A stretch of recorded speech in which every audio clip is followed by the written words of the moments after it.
Yung naka-gray ang nakita kong sumasabay eh. Yun, oh. Yung mahabang buhok. Yun din? Nagra-rap ka rin? Hindi. Hindi si... Butanding yan eh. Butanding yan eh. Huwag yan. Kahit anong...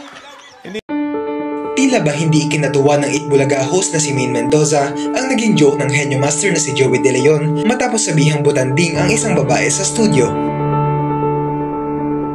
Sa segment na naturang noontime show na The Clones, kung saan ibinibida ang mga contestants na may kaboses na kilalang singer, isa sa mga sumali ay ang nagpakilalang kaboses ni Glock 9. Isa sa mga pinarequest sa kanyang kanta para mas marinig ang pagkakahawig ng boses nila ni Glock 9 ay ang kantang Sirena. Sabay nagturo sila sa audience kung sino ang nakakasabay sa rap na ito. Tinuro ni Joey ang isa sa mga babaeng audience nila. Tila iba ang pagkakaintindi ng mga tao sa studio at ibang babae ang pinatayo. Sabay sabi ni Joey na hindi siya yung tinutukoy nito. Hirit niya, butanding ito at hindi isang sirena. Makikitang hindi natawa ang katabi niyang si Maine sa binitawan niyang joke na ito.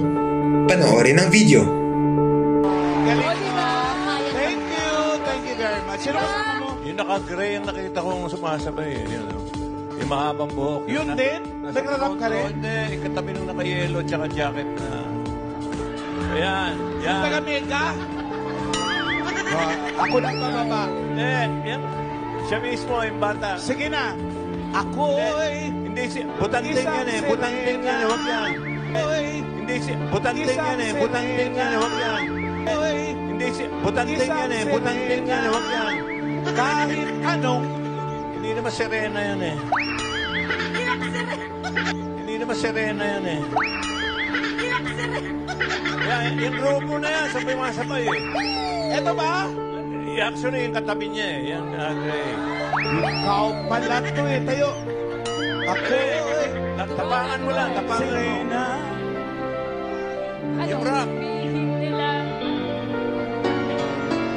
Simula pa ng bata pa ako kapag naglalaro. Ano ang masasabi niyo rito?